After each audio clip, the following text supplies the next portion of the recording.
Welcome to the chapter 6 of your first module.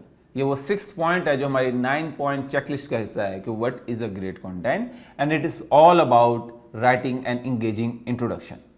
You see, जो पहला हिस्सा आपका रीडर आपके आर्टिकल के बारे में पढ़ता है, that is the first 3 to 5 lines of your article and that is the introduction part.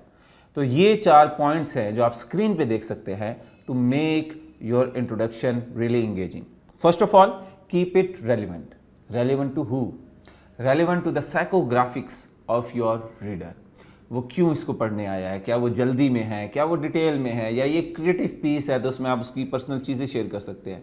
क्यों? For example, if someone unfortunately went through some science of heart attack and he is searching what to do when you have a heart attack और what are the science of an heart attack, और आप उसका introduction शुरू करो कि heart attack बहुत तकलीफ दह चीज़ है, उसमें दिल के साथ ये होता है, ये होता है, ये होता है, मेरे अंकल को भी हार्ट अटैक हुआ था, उसमें ये।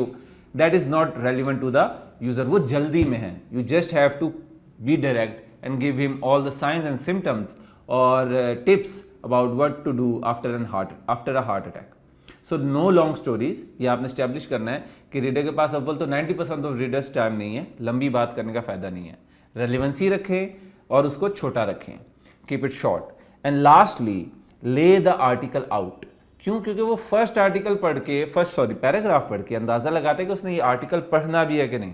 सो if you lay the article out, for example if you just add one line कि इस आर्टिकल में we will discuss this and that, तो उसको पता चलेगा ये 3 चीज़ें डिस्कस होनी है। अगर वो 3 चीज़ें उसकी रेलिवेंट होंगी, ही और she will keep reading your article, otherwise he और शी विल क्विट। तो this is the main point कि आप आर्टिकल अपना लेआउट कर लें। So make sure that your introduction is really engaging, short and relevant, and I'll see you in the next chapter.